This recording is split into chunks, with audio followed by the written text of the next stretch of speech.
The first time in 1984, and then I met many times.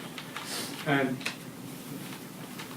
I want to start with an observation concerning forecast and analysis. Everybody of us was aware of the social tension, difficulties, injustice, unfair distribution of income, blah, blah, blah, since 40 years, since the time I started to analyze that, But nobody has had any forecast of what could happen now. I participated in a meeting in which there were politicians, political scientists on Egypt a few months ago, and their only interest was after Mubarak, there would be the son of Mubarak or Suleiman. And well, if Mubarak dies in 1 year time, it would be Suleiman. If Mubarak dies after 1 year, will be his son, and all the role of the wife of Mubarak. Nobody has given a penny discussing the position of the labor force or all that, because they were in a bit, and even look, in all the seminars which I taken part of discussion in my government, the preoccupation concerning the, let's say, Islamic movement was much stronger 5 years ago than now, much stronger. And the new, let's say, new responsible of the Muslim movement are very moderate, concerning, at least in their approach. They, in the last election, they didn't take part radically, but they did protest too much. And so it's really, it was, let us be clear, nobody was making any prediction of what could happen, the other thing was how long will Mubarak survive, physically, because he's heavily sick, and now this is a problem that we have still in our, I don't tell you how our the Secret Service were analyzing this, simply that he was a tailor who definitely lost many kilos, and so he was arguing back this was the kind of discussion that were going on, till a few weeks before the events. And so this is very a surprise, because certainly there was a network, and then clearly all the analysts of the new networks, they are now thinking how is this has influence. Probably yes, because there is a new diffusion of the nets and no control, because in a tourist country you cannot do it. You destroy the economy. You control the television, the night television, the public television is controlled, the press is controlled. Last time that I did a press conference in Egypt, it was fantastic, because I was in Alexandria in the new library, reminding the old Alexandria library, and I had 2 hours conference with a group of very talented young journalists, very live, very nice conversation, and then the young lady told me, look, it was fantastic, Professor. Only said that today we can write only about Mubarak's wife, and we cannot write anything about this conversation. I said, look, you could have told me more. I could have taken 2 hours time. But this is Egypt, so you have the press conference, you could free, but in the media you can't do anything in the television. But remember that press and television are from one point going around. And so you block the point, you block everything. But with the network, you can do it, because otherwise you cannot book the hotels. The life of the country is dead. Either you have the country dead, in some countries that I don't quote, but anyway, there are a couple of countries in the world who can do that, and they have the country dead to do that. Otherwise, this is a really new event. Nobody can tell you how deep was this influence, but certainly it was important, because in one shot you had a lot of new ammunition. But honestly, the preoccupation for the Islamic movement was concentrated on Middle Egypt, the and more furious ago than now.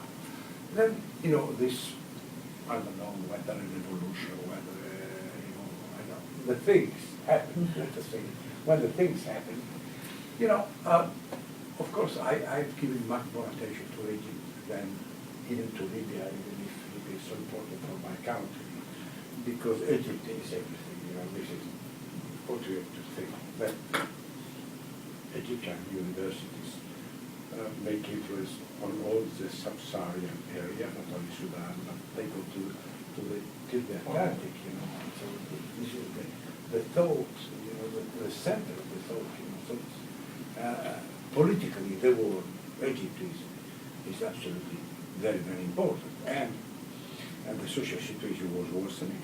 There are a percentage of people living under the poverty line is higher than when Mubarak started his government, even if in the last 7 years the Egyptian economy was going very well, but not the distribution, the income growth, and the role of the army has been more and more going into the economic sector. You know, they make wine goods, they run hotels, tourist resorts, and this link between the army and the 2,000 families, this was the common name given to the top, let's say, Egyptian ruling class. It's also working well.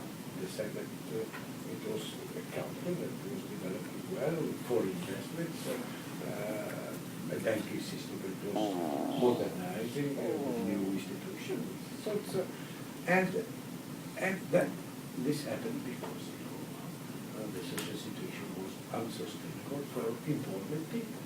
Not because it was worse than before, but because the new situation really unsustainable. This is at least my opinion. But now, because I am obliged to think to the future, I don't know what will happen because there is a strange situation. The army is in power. The army is not the police.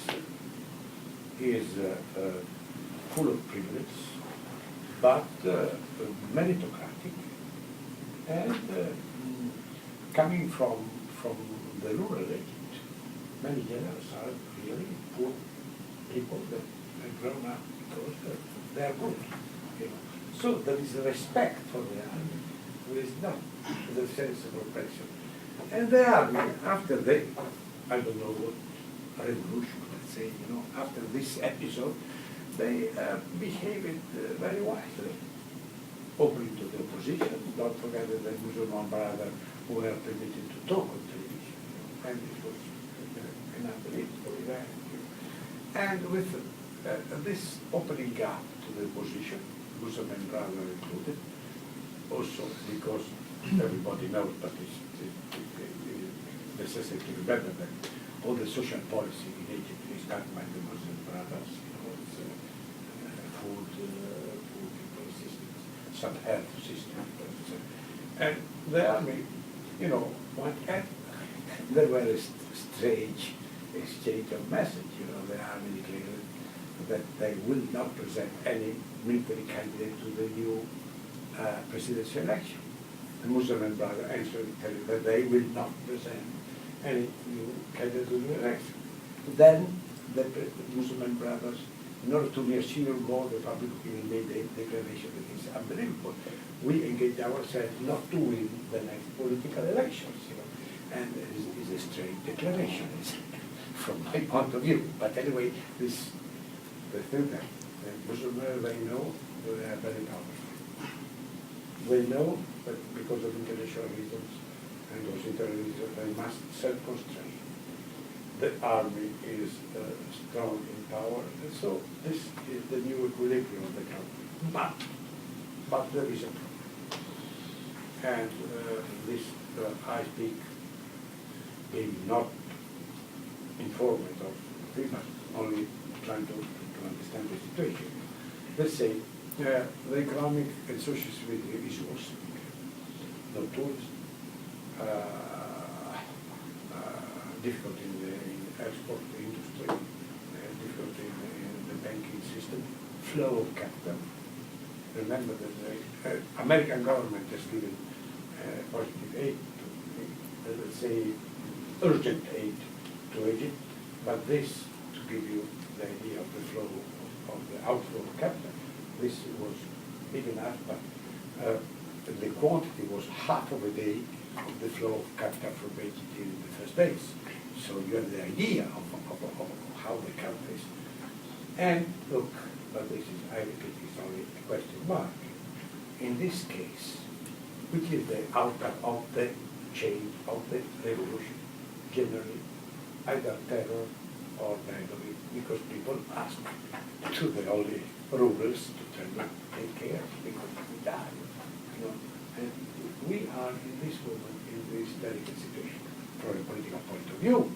There is a positive opening up of the army, engagement to have constitutional change, to have election. The day when election has been postponed under request of the opposition party in order to organize themselves. So, but the daily, if you ask the people being there, the daily political situation is worsening and worsening, you know. And so I don't know what will be first. And this is not very free the Tunisian situation. It is even more remarkable because the role of the army is weaker, is not so strong, but the role of the family running the country was more. So the problem of the corruption was much, much, much stronger than in Egypt. Let's say, in the direction of the family of the group, of the commanding, you know, Ben Ali, he was running really the country in an absolutely personal way. I don't remember as president of the European Commission, once he told me, look, well, you don't know anything about me, but I know everything about you because I have secret service. You have no secret service. was the way in which we well, I don't tell the conversation with Mubarak because you know they were unbelievable. You know. But anyway, because he has given the message that the country was his own country, but good progress, the best performing country of all North Africa. Foreign investments flourishing, and so I didn't foresee any change in the country pretty well because there was this strange equilibrium there. And so I repeat, Tunisia is much less important than Egypt. I think that Egypt will influence Tunisia, not vice versa. But the outcome is also difficult to predict in Tunisia, with the difference that the army is not leading, you know, and the opposition movement can be organized more easily, in my opinion, because they have more individual contact with Europe, you know, person, the country is not so big, and so this is. But socially, look, these revolutions are the consequence of the reality